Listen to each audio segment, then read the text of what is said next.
Welcome to 10-5, the official podcast of the OPP Association. I'm your co-host, Scott Mills. Our other co-host is Emily Brown, and Emily will be editing this episode, and we're very grateful for all Emily does to support the 10-5 podcast and support our members through her communications role at the Ontario Provincial Police Association. So for our new listeners, the OPP Association represents more than 10,000 members of the Ontario Provincial Police in Canada. And our members are at the heart of everything we do, and they are our greatest strength. We're dedicated to keeping our members and the public informed about key issues that impact policing across Ontario.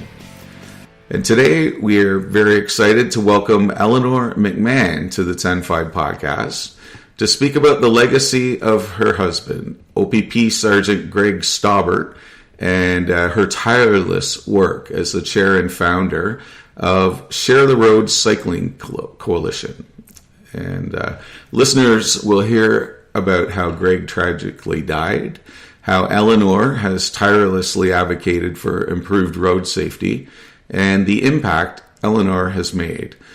This episode has been in the making for some time, and Eleanor is now ready to tell the whole story. And I'm really looking forward to this conversation. So welcome, Eleanor. Thank you, Scott. And I'm just so honored to be here. And I want to thank all your listeners, too, for tuning in. But really just delighted to be here with you, Scott. Thank you. Well, we've been working on this a while, haven't we, Eleanor?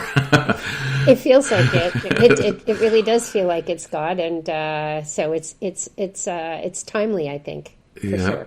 Well, bear with me here because I know how much you've accomplished in your lifetime, but I want our listeners to know what I know. So I want to start off with a bit of a bio for you, Eleanor, and I'm going to keep it a little lighthearted when I read this. So feel free to jump in anytime. Sure. Okay. That's a bit daunting, actually, so go ahead. Well, this is kind of long, but I think by reading it, it sets a tone for the story you're going to tell. So here goes. So Eleanor McMahon is a seasoned executive with experience in the private, public, and nonprofit sectors. She spent the early years of her career working on Parliament Hill, including as press secretary to the Right Honourable Jean Chrétien, former Prime Minister of Canada. And later, she brought her consensus-building know-how to a variety of other roles, including Vice President at the Canadian Chamber of Commerce and Vice President at United Way Ottawa. She served as the Member of Provincial Parliament in Burlington from 2014 to 2018 and was appointed to Cabinet as Ontario's Minister of Tourism, Culture and Sport, as well as President of the Treasury Board. So for all our listeners, Eleanor used to be our big boss. She's the money lady. And Eleanor is a passionate advocate for the safety of cyclists. And Eleanor founded the Share the Road Cycling Coalition in 2007, following the death of her husband, as we stated, OPP Sergeant Greg Stobbart. He was killed by a careless driver while on a training ride on his bicycle. And under Eleanor's leadership, this grassroots organization united cycling groups across Ontario to make communities more bicycle-friendly, mobilized municipal leaders across the province, and pressed the Ontario government to toughen the law regarding individuals who drive while suspended. And that legislative change, Greg's Law, passed in 2009. And in addition, she led the impetus that resulted in the coroner's review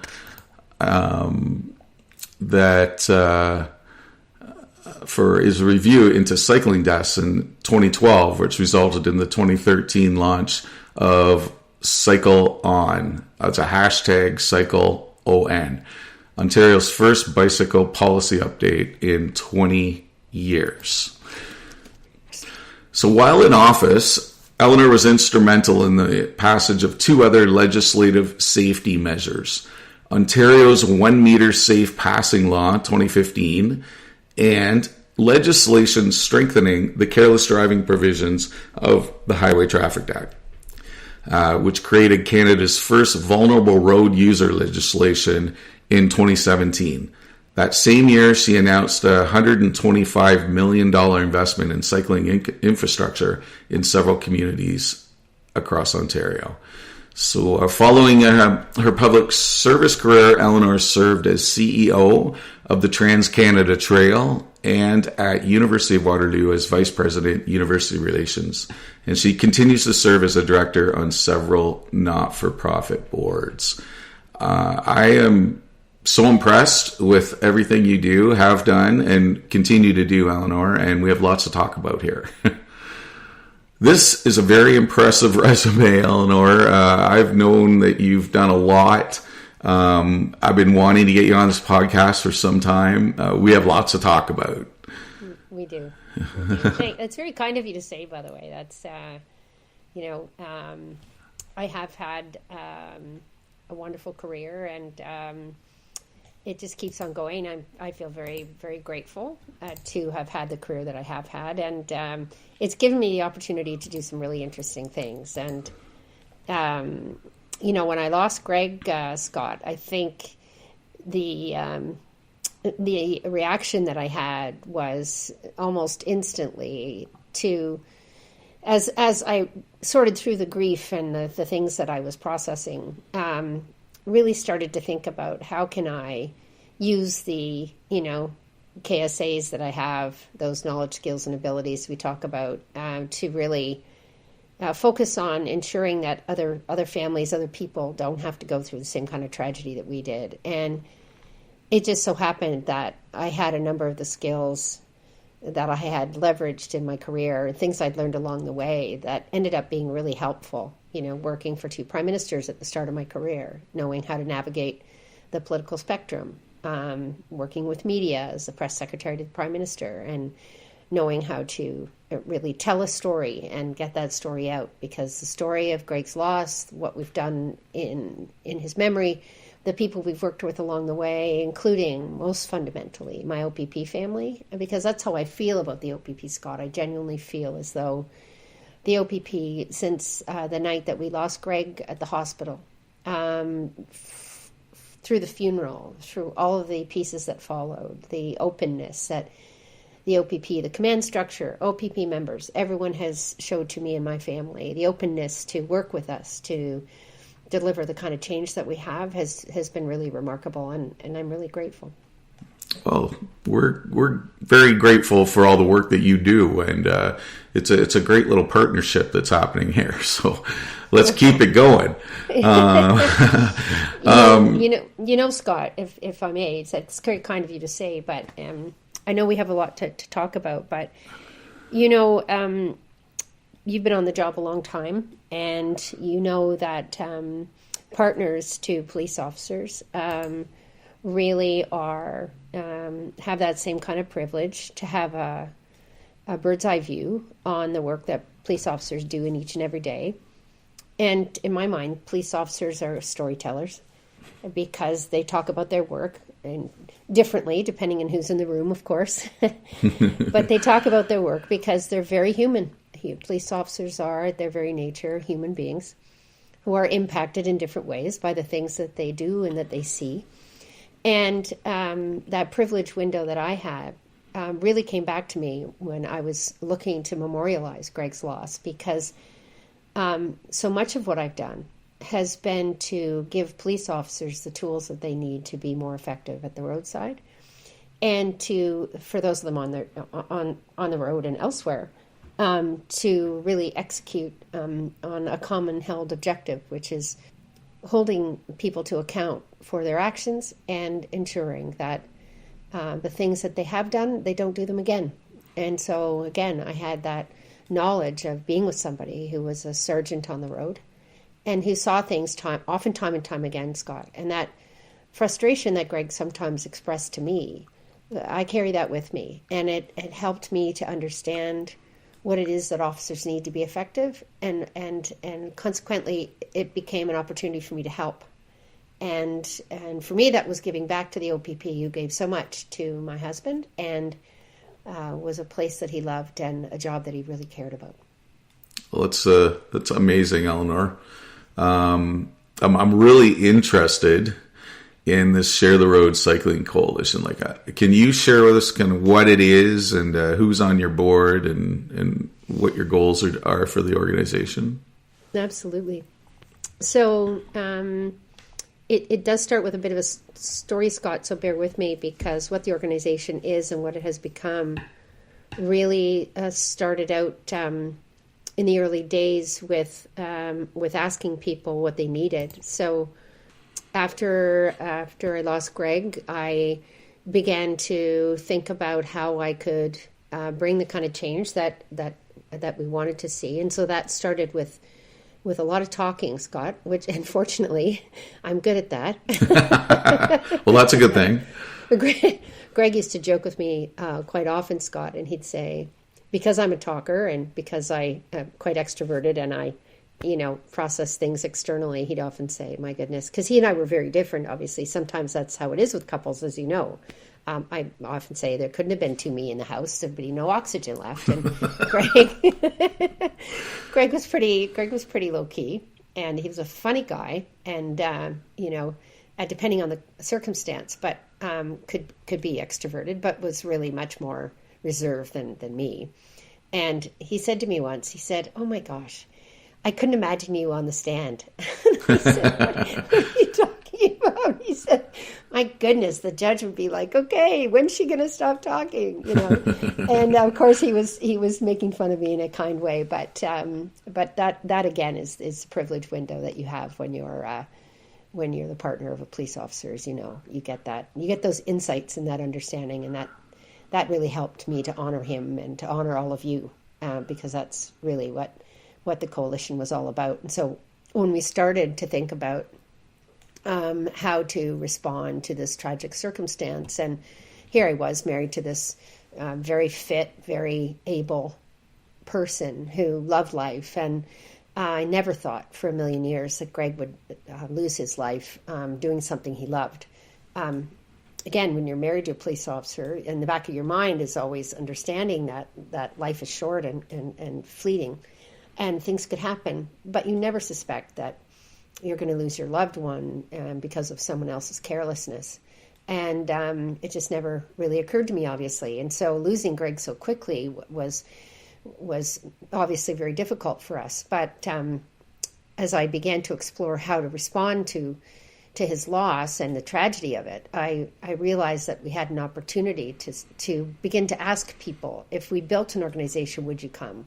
Would you support it financially on a practical level? Would you help us to lobby for a legislative change and create a much different conversation that we're having now in Ontario and get us where we need to go? And so it was a journey of discovery, Scott, at the beginning, where I literally got in my car and I went far and wide and talked to people. I did a lot of media and a lot of interviews.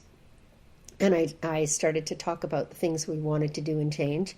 And people started inviting me to go speak. And so I accepted. And I talked to a lot of municipalities. I went in front of a lot of cities council. I talked to a lot of potential partners. And I started to ask them, this is what we're thinking of doing. What do you think? And so the organization was informed by what people said Ontario needed. And because, as your listeners will know, cycling in Canada is really governed at the provincial level by the Highway Traffic Act, that your listeners will understand and know about, and somewhat at the municipal level. But really it's the provincial aspect that's really, really important. And what I started to learn on this journey of discovery as I traveled around the province, I started to learn that there was actually very little in Ontario that we had. And then I started to broaden my lens, Scott, and I started to travel internationally. And I had the privilege of, meeting colleagues in the United States, the League of American Bicyclists in Washington.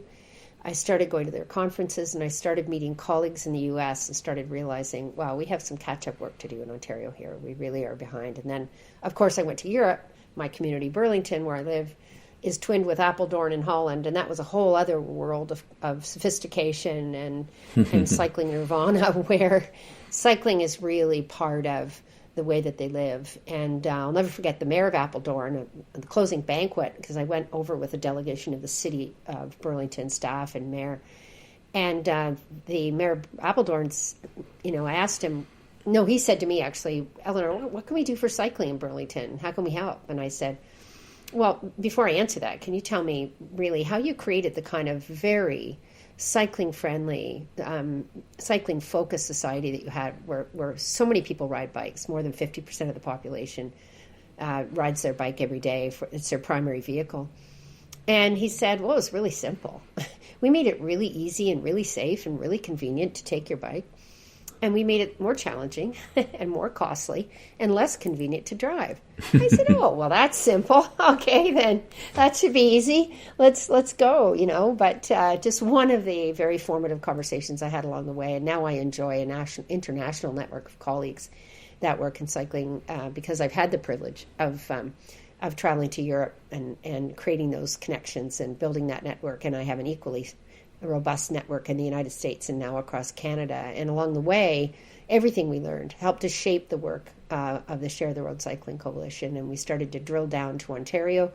We started the organization. We incorporated federally. We put a board together and started to raise money and hire staff, and then started to address the things that people said were a priority for an organizations like ours, because we were really building from the ground up. Think of a startup, Scott, where you have this idea of something you want to create. And then as we started to create the organization, I shopped that around too. And I said, this is what we heard, this is what we want to do. How does this sound? Does this make sense? And then started asking people to support us. And, really the response was pretty immediate. And that showed us that there was a pent-up demand for information and programming to help municipalities be better, to make cycling advocates better and more professionalized. And don't forget, I'd had this career where during the course of my career, I've served at a senior level, and I have information and knowledge that I can share with people to make them more effective, and that became really important for us to do. So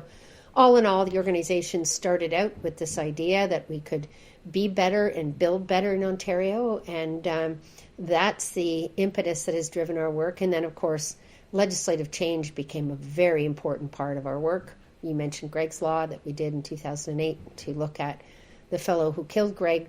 Fortunately, Scott had a driving abstract that was pretty significant. 5 convictions for driving under suspension and 4 convictions for driving with no license, $15,000 in unpaid fines. And 2 months after he killed Greg, he was involved in an at-fault collision, and he was employed as a driver, oh my which gosh. meant that this was somebody that was driving quite a bit. And so that was concerning. And so I literally attended an OPP graduation.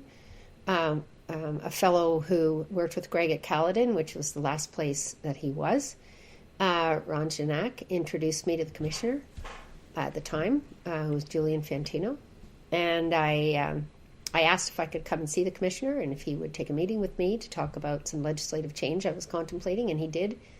And I put a deck in front of him, Scott. I said, this is what I think we need to do, Commissioner, for legislative change. And Ontario at the time did not have a law that looked at really people who habitually drive under suspension. And I wanted to, again, give officers the tools they needed to address that at the roadside, because a little bit of inside baseball, Scott, Greg would often come home to me and say, oh my gosh, I pulled this person over again. They were driving careless, and I just charged them with the same thing 2 weeks ago. Or, the story, Scott. And again, those stories informed my advocacy. So I said, Commissioner, we've got 2 provinces in Canada, Saskatchewan, Alberta. We have the busiest roads in Canada here, and we don't have a law that addresses people who habitually drive under suspension. And he said, you're right. How can I help? And so we took it from there. And he was very helpful within the public service in Ontario. And I mobilized externally the political side and the media side, and away we went. And the legislation I met with the minister and the Attorney General, and the law passed. And then we got to work. So that was our first hurdle that we climbed. And then in parallel to that, started to create the organization, Scott, started to raise money, started to really, wrote some grant proposals and got things organized, started to hire some staff, and really started to give people what they told us they wanted and needed in order for Ontario to be more bicycle friendly. So that's it in a nutshell. The other pieces that you talked about, the coroner's review into cycling deaths, again, became a mechanism for change and legislative change. As you know, the coroner plays an important role in creating those impetus for change, whether it's drowning deaths, and in our case, cycling deaths. The coroner, we were the only non-governmental organization to sit on the review. And it became our strategic plan, achieving the 14 recommendations that came out of the review in 2012, became a big sense of purpose for our organization and really helped us to create the impetus for cycling and progress. And it's still very much front and center for us today. Wow. I was wondering, I know you told me that you would most likely weave stories of Greg into our talk here today, and you certainly have. Can you just tell us about Greg? Focus on if you can tell us some things about Greg as a person, because he sounds like a pretty remarkable guy. Well, that's kind. He's blushing. I've often said, I think some of the things I'm going to say, Scott, will be familiar to your audience of listeners, given the high number of people in law enforcement listening to the podcast. But, I'll say something that to most people would sound grim, but I think to police officers who are used to hearing it, maybe less so. When Greg was hit that day on June 6, 2006, they had a hard time finding him because he didn't have ID on him. And I would occasionally say to him, you really should carry ID. And he would say, oh, it weighs me down. I don't want to weigh. And I would sometimes say, put it in the pocket of your jersey. And he would occasionally carry ID and sometimes a bank card. Because, if something happens or you get a flat tire or, cell phones weren't as ubiquitous back then. I mean, they were, but they're much more so now. Or carry your phone, so that, you have ID. Never, Scott, did I think for a moment that the tragedy that unfolded would mean that they couldn't contact me. And that's kind of what happened. So Greg didn't have ID. And when they brought him into the hospital, he went to the trauma center in Hamilton. He was pretty seriously injured. And I looked at his chart, and this stays with me because for some reason, but Greg was 44 the time that he died. And when they brought him in, they didn't have ID, Scott. They had to guess. So they had him down as 33. Wow. And I thought to myself immediately, he would have loved that. He would have loved that. Because Greg prided himself on being very fit and very very present in his job. He loved being a sergeant on the road. He loved working with his shift, and he loved being a police officer. And but being fit was really important to him because he used to say, I want to be fit so that I can come home to you every night, because this job can be tricky sometimes, and I'm not getting any younger. And sometimes the bad guys are young and fit. And I have to be able to keep up with them. So that's just a little anecdote that I think your listeners will maybe appreciate. But Greg was he was a remarkable guy. But you know what, Scott? He's like many police officers I've met along the way. He was someone who he had life pretty much figured out in the sense that he loved his job, he loved his family, me, his daughter, his sister and his parents, and he had a stable of friends that had worked with him. He moved 19 times in his life. Oh, wow. His dad was a banker. He once showed me his, I guess he must have pulled his own abstract, Scott. Oops. But he had moved 19 times. And I think that shaped him as well as a person. from a young guy whose dad was a banker, and so consequently they moved a lot.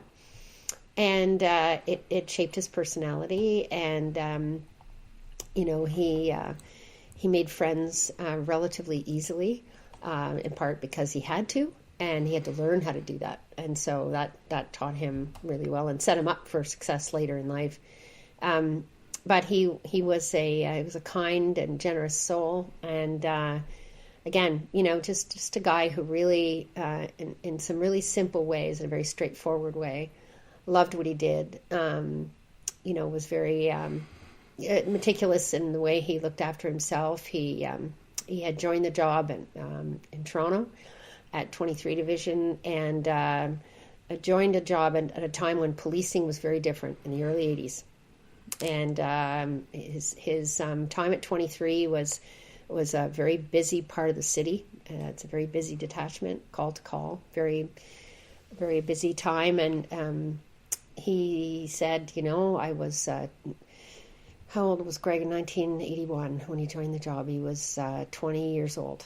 Wow. And went to the police foundations in London, joined the job, and cops and robbers, he said. He remembered his coach officer. He told me all the stories about learning how to be a police officer in 23. And I think it shaped who he became and how he cared about the job, but also his meticulous concern about safety. And he never really took himself too seriously, Scott. He used to say the job is incredibly serious, but if you talk to the guys and gals that worked most closely with Greg, they would tell you that his sense of humor was infectious, and it helped him to keep an equilibrium. I do think that police officers have sometimes a black sense of humor, but certainly a sense of humor that helps you to cope with the things that you see. And Greg definitely had that. It also really protected a very big heart that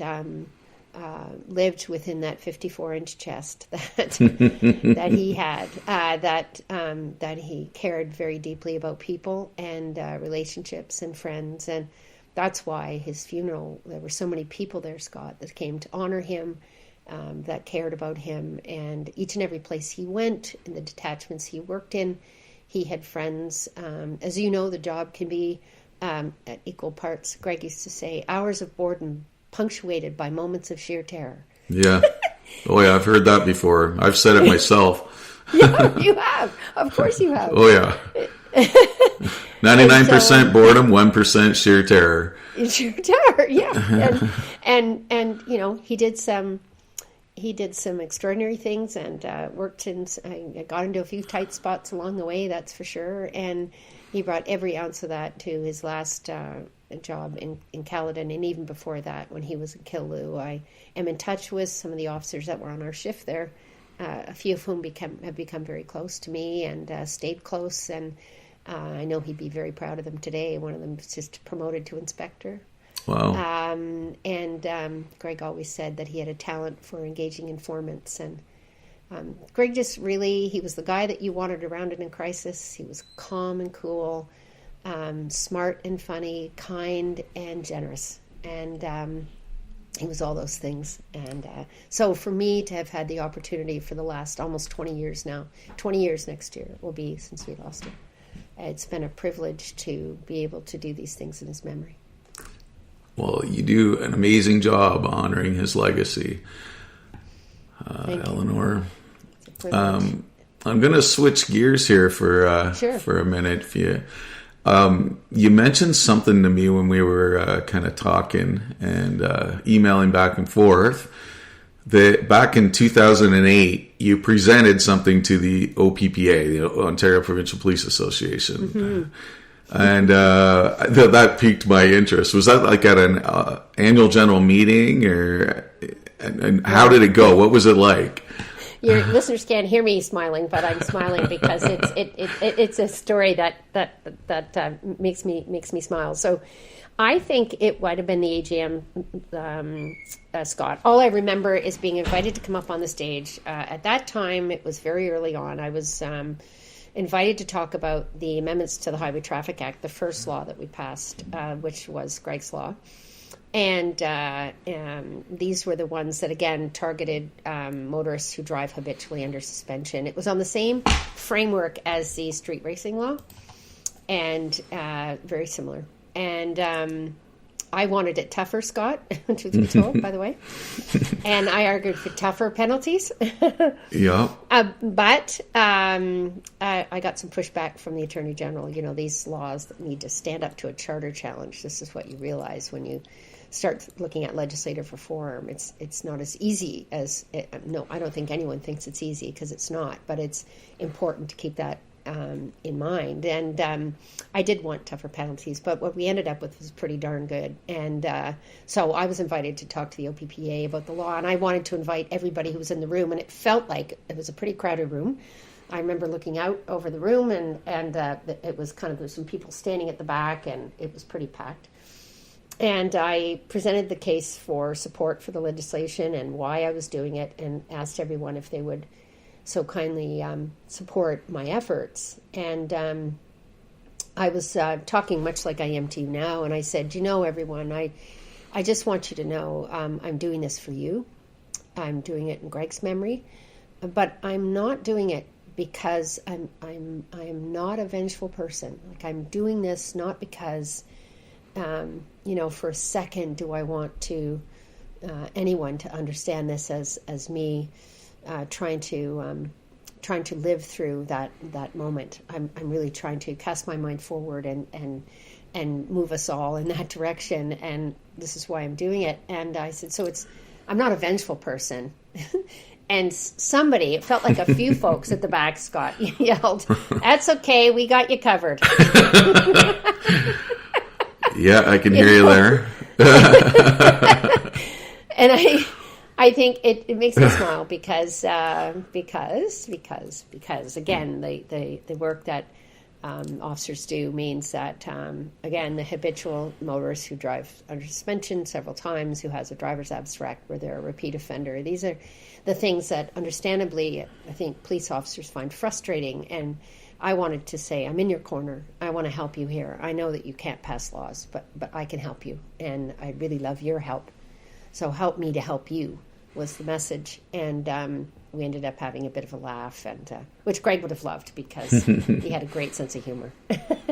That's awesome. I'm so glad the OPPA supported all your work back then, and I know how difficult it is to be on this legislative reform train, because we're still doing stuff like that behind the scenes here, and trying to support different legislative amendments, and like bail reform is one of the biggest ones we've been working on of late, and kind of in a similar vein. So it takes a lot of persistence, a lot of frustration, and a lot of patience, and you accomplished it. So kudos to you. I don't know. I'm not sure that I'm the world's most patient person, Scott, and maybe that's good, because because I'm known to be a little bit relentless, and I think the pursuit of the objectives that I set out for myself that were fairly extensive, it fueled my advocacy and fueled my work. For the last almost 20 years now. It's that flame, Scott, has never dimmed for me. And it's important that we keep going, because, as you pointed out, there's always more work to do. And, I remember another policing story, Scott, and I think this might resonate with your listeners as well, because I think it's for me, it's a bit of a personal reflection on how we cope with the grief that we experience. And so when I was part of the coroner's review in a cycling deaths, and I was called to attend the first meeting of the review team, there were about 60 people in the room. We were at the coroner's office in Toronto, and I walked in, and I saw a number of police officers there, both the Metro, or Toronto, TPS, I guess, Metro. Is it called Metro now, Scott, or is it Toronto? Toronto Police Service now. Toronto Police. It's TPS now. And, sorry, a bit old school. I call it Metro sometimes. So do most people that work there that are of our vintage, Eleanor. As I like to say, I'm not old, I'm experienced. Exactly. Yeah. So I walked into the room and I saw a bunch of OPP officers, and I knew some of them, and a few officers from TPS, and I knew some of them. And, we had a little bit of an exchange and a coffee as before the meeting started. And one of them is Chris, I think Whalen is Chris last name. I lost track of Chris now. I was with the OPP, and he said, Eleanor, are you okay? And I said, yeah, thanks for asking. I'm fine. Why? And he said, well, the period of the death review was 2006 to 2012. I said, right. And he said, yeah, 126 people lost their lives during that time. And wow. Greg was one of them.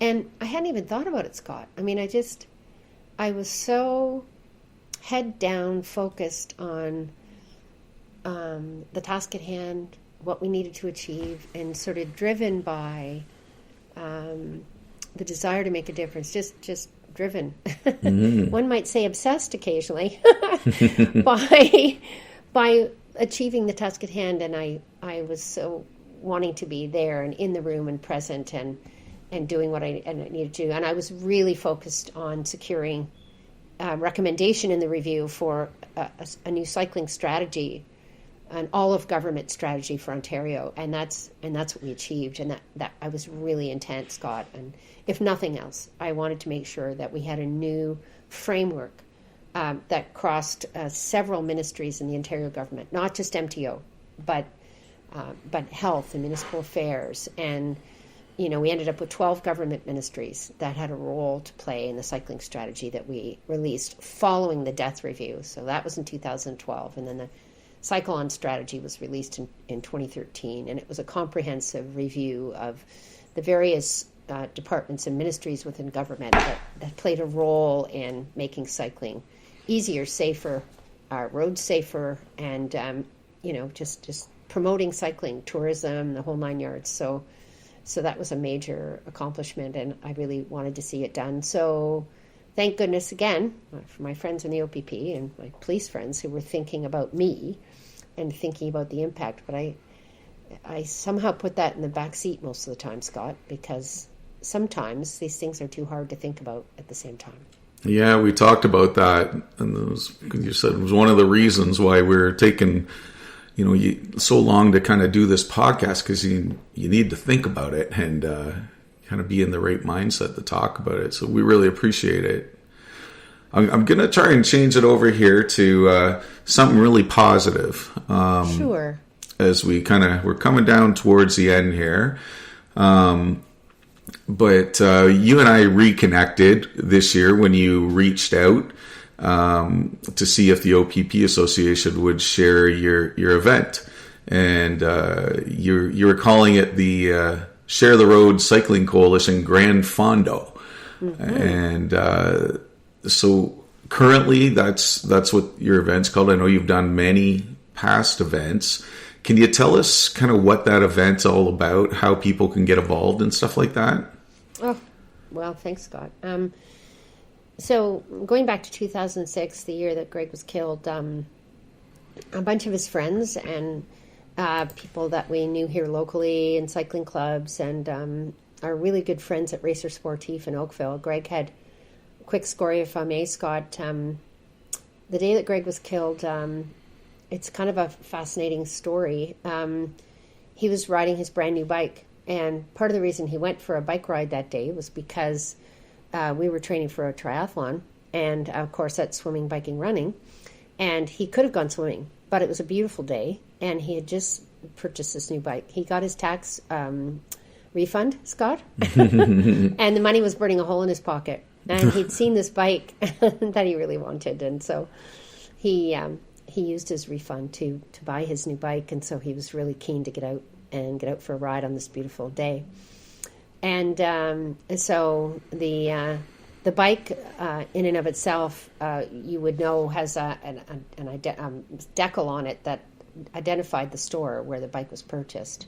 Mm-hmm. And so because Greg had no identification, the officers on the scene, the Halton officers, went to the Racer Sportif in Oakville. Mm-hmm. And our friends at Racer Sportif said, gosh, there are half a dozen people with that bike. We're not really sure who it could have been. And the officers just described Greg and described the circumstance, and they said, oh my gosh, that sounds like Greg Stobbart. And he's a police officer. Oh, geez. And as soon as the Halton officers heard that, you can imagine. So it just so happened that our cottage neighbor, Scott, lived in Burlington. Mm-hmm. He doesn't live here now. He lives up north. We're fortunate to have a place in Parry Sound. And our cottage neighbor, Michael, he lived next door to a sergeant who was on the job in Halton. So Michael was at home and just happened to be outside, and his sergeant neighbor was either going to work or coming from work, but said, oh gosh, yeah, we're dealing with a situation. I think it might be your friend. I think you know this guy. Michael said, who's that? And he said, that's Greg Stobbart. He said, oh my God, Greg's my friend, right? So that process started. Mm-hmm. And coincidentally, Scott, as I had learned about Greg's death, which is a bit quite sad, as you can imagine, I called the detachment to say hello to him, Scott. I was on the way home on the GO train. Oh. And I called the detachment, and they hadn't been able to find me. Because first of all, they couldn't identify Greg. And that after they did that, then they tried to identify me. And they called the detachment in Killoot, because Greg had, we'd been there for 5 years. And they asked for my cell number. And I had just changed cell providers, so I had a different cell phone. So they couldn't reach me either. And so this kind of confluence of events with Michael and so on, they couldn't reach me. So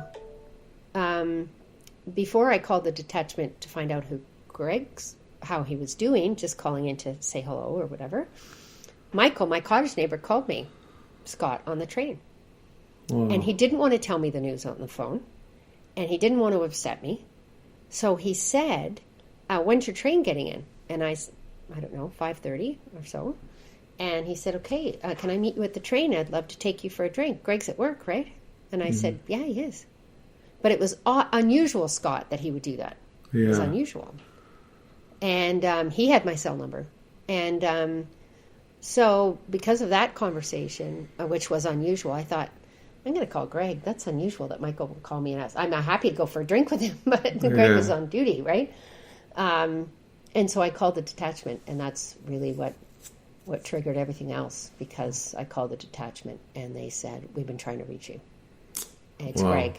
And I said, oh, my God, is he alive? Was the first thing I said, Scott. And they said, yes, and he's been hit. And I thought, the first thing I thought, Scott, was that he was in the line of duty and something happened to him at the roadside or something. And they said, no, he was hit on his bike. And so I knew, Scott, that when we, got to the hospital, so they greeted me at the train and drove me to Hamilton in a police cruiser. And the rest is history, So that sort of, again, that confluence of my cottage neighbor and his neighbor and them finding out, the moral of the story is that they couldn't reach me and they couldn't identify Greg. And so that meant that Greg was actually, the collision happened at about 12:15, and that would have been much later in the early evening by then. Mm-hmm. And so the telephone tree started, the OPP started calling my family, Greg's family, and mobilizing everyone to get to the hospital, and I arrived just in time to hold his hand. Ah. Yeah. So, sorry, Scott, I think I took you sideways there. I'm not sure that was it's okay. Yeah. It's okay. It's this is how it comes out. A lot of times when you're you get on a roll when you're you want to tell a story that's really emotional and hard to tell. So yeah, I am honored that you chose to tell us that story. It kind of speaks to what we've been speaking about policing it's complicated sometimes, and it carries a lot of emotion, and It really this does. is a story, those police officers trying to identify Greg for all those hours and trying to find you, and it's really a kind of a call to duty, and the police really do care, and they do. Yeah, they do a great deal, and I while Greg and I were together, and I was doing some consulting work, I had a friend who was civilian RCMP, and because I had been press secretary to the Prime Minister and I had been around the media a fair bit in my career, this friend of mine said, would you be a guest lecturer and talk about crisis communications at a police course at the Canadian Police College? And I did that probably half a dozen times, so it was a real privilege for me to be amongst officers, and it was a senior officers course, and it was at the time of Caledonia, Scott, so there was a lot of crisis communications work that was the crisis that was happening or things that needed response, and so I was able to go and speak to those fora, and again, just to have that opportunity to be in a room to understand more deeply what it is that officers face, and and to hear the goodness and the sense of duty and the caring and so on. But in those rooms and in those conversations, it really just deepened my conviction to try and humanize policing, and really remind people. And I remember saying in one of these guest lectures that quite often people's interactions with police are either on television or at the roadside, or at their home. And those two latter things are not usually positive encounters. And so they have an image of police that is distorted by popular media and other things. And what they fail to recognize is that policing is, first and foremost, a very human endeavor by human beings who care deeply about other people, which is why they join the job in the first place, and who, in execution of their responsibilities, are impacted significantly by what they see, what they hear, what they experience, and it stays with them. And humanizing the profession has been really important to me over the years, and this is just another opportunity. So thank you for letting me share. It was kind of spontaneous that I shared that story with you, but I think it just, again, is a story of policing, first and foremost, as you mentioned. And in the worst of times, for me, my police family has been there for me. And so it's really only fitting, I think, that continuing to memorialize Greg through the lens of policing is appropriate and feels like the right thing to do. It certainly is. I'm just going to circle back to the Grand Fondo. How come it's called Grand Fondo? I'm sorry. See, I took us sideways there. That's okay. That was a very impactful story you told.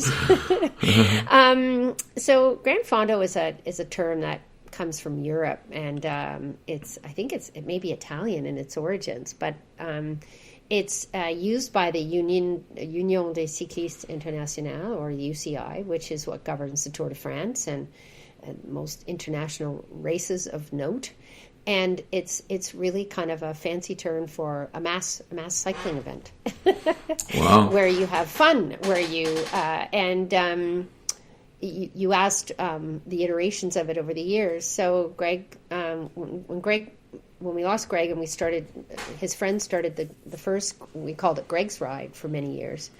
It became a way to build community, to bring people together, to memorialize Greg, to also be together, because cyclists are very vulnerable when they're on the road, and it was a way for people to be together, and in honor of someone who'd lost their life, unfortunately. So it had an emotional connection to people, but over the years, and understandably, after Greg's memory started to fade, and with the number of rides that, again, your listeners probably participate in or know about, the Ride to Conquer Cancer is a perfect example, which is a huge event now, costing millions of dollars and involving 3,000 cyclists. I've done it a few times myself. It's a monumental event. the rise in those events meant that our ride started to diminish a little bit, and also Greg's memory had faded somewhat. And it was not only all of the things I mentioned, but it was a charitable. We're a charity, so it raised funds for our organization. And as these rides, as the landscape started getting more significantly competitive, we decided to take a pause. So, and COVID was part of that as well. So we took a year off, and we started to do some consultations, Scott, and we asked people, should we keep the ride? We'd really like to keep it, but what do you think? And if you love us so much that you want to do it, tell us what we should do. Again, just asking people, and people said, definitely keep it, definitely keep it. Grand Fondo is a really great name. Why don't you think about that? And put Share the Road in there.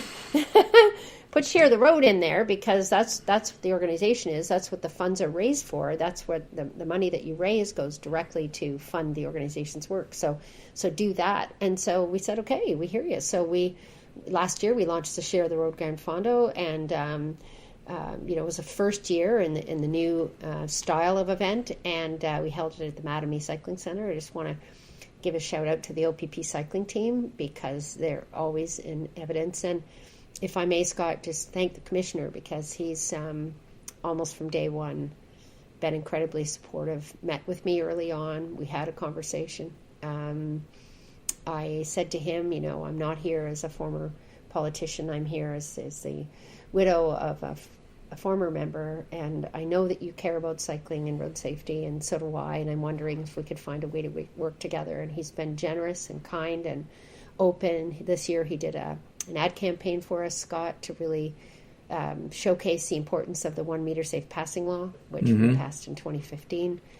And he comes to every cycling event that we do, and he's incredibly supportive. So that means a great deal to me. And I also talked to him about, is there an opportunity for us to memorialize Greg's loss? Has created legislation, has really led to tremendous reforms, policy and otherwise in Ontario. Is there something we can do to honor that memory? And he said, well, the overpasses are really line of duty deaths. And I said, yes, I understand. And you're kind to mention it, but I wouldn't have asked for that, because I understand that that's a different memorial, and quite appropriately so. So is there something else? And he said, I'll come back to you. And then a few months later, Scott came to me and said, we'd like to open this park and trail across from the Aurelia detachment and call it the Greg Stobbart Memorial Trail. And so that's awesome. I know. Isn't that great? Yeah. And so we did that during the pandemic, and we opened the trail. And Greg's daughter lives in the area, and so my grandsons go there, and it's a great way for us to think about Greg and remember him, and lots of people do. So that's pretty cool. That's awesome. Yeah. So there you go. So that's the Grand Fondo. It's September 20th next year. Shameless plug. Website sharetheroad.ca. We're just about to open registration. You get a tax receipt for coming. And we're doing some pretty exciting things next year. You do something the first year, Scott, and you learn a lot. And you say, okay, let's just make this even better next year. And that's what we're doing, and we're excited. September 20th, right? You got it. All right, I'm marking it down on my calendar as soon as we get off this call. Okay, I love it. I love it. And reach out again, and we're going to share it all as far and wide as we can, okay? I love it, because I'd love more officers to be there. It would be a great tribute to Greg, and it's lots of fun, too. It's a really fun event. So sounds like a great time. Yeah. Well, we're coming to the end here, but I'm going to throw this on you. We have got a bit of a tradition on the podcast here for our guests. And I think this might be the 142nd, maybe, or 143rd episode we've done. So we're closing in on 100,000 downloads, which we're pretty proud of here for a niche podcast. Amazing. So we asked people if there is, our guests, think about 3 things you would like to change or influence in 2026. It could be world peace, improve engagement of the coalition, maybe even see the Leafs win the Stanley Cup or something like that. What are your 3 wishes, Eleanor? Oh, I love that. It's New Year's Eve early. New Year's resolutions. I love it. I think that's a wonderful thing to think about. Well, Scott, those are great questions. It's going to sound very Pollyanna-ish of me, but I do try to practice gratitude. So Greg taught me that too. One thing that you understand with being in police officers' company is that life is very precious, and so try to live every day to the fullest. Right? That's what you guys do. I would say the three things. I'd like our world to be a little bit more peaceful. I'd like people to be kinder to one another, and I really would like the work that we do at the coalition to continue, so that we can really create some enhanced peace and harmony between motorists and cyclists, because that's really critical. 87% of us in Ontario, we've done studies, are cyclists and motorists. So let's end the conflict, Scott. It's not you versus me. We all want to get home safely at the end of the day. So I hope those are three good wishes, and that's what I hope for. Well, they work for me. I know when we were talking to prepare for this, you did mention it earlier in the podcast here that 2026 marks the 20th anniversary of Greg's death, and you said something to me. I don't know if you recall. You're going to remind me. I'm going to remind you. I'm going to add another wish here, because I'm going to read kind of word for word what you sent me. Okay? Sure. You said, this is your last word, so pretend Eleanor's saying this, because she did say it. She just doesn't remember saying it to me. So she said, Eleanor wishes all of our police officers and all of our civilian sports staff safety and good health. Yes. Please look after yourselves. Thanks for the opportunity to share Greg's story, and I hope to see some of you down the road. So I'm going to put this over to you for your last words just before we go, Eleanor. Well, you know what? The law enforcement officers in the OPP and in municipal services across the province really are the ones that are working when the rest of us are enjoying holiday time with our families. I'm very conscious of that. I always think of you guys and your families, especially around the holiday time, because you're the ones that are keeping the roads safe and keeping our lives safe 24/7 when the rest of us are enjoying holiday time with our families. So just thanks for this opportunity, Scott. It's you've made it really easy and comfortable for me, and I'm just grateful that we could do this together. Oh, that's nice. You're very welcome, by the way. Thanks for sharing with us, Eleanor. And I'm just going to say the website for Share the Road one more time. It's pretty easy, sharetheroad.ca. And you can get everything you need to know about kind of the goals and objectives and what's going on with Share the Road. And especially the information for September 20th, 2026. Mark that date for the Grand Fondo. And get your bicycle all tuned up and ready to go and have some fun. So that's the idea. All right.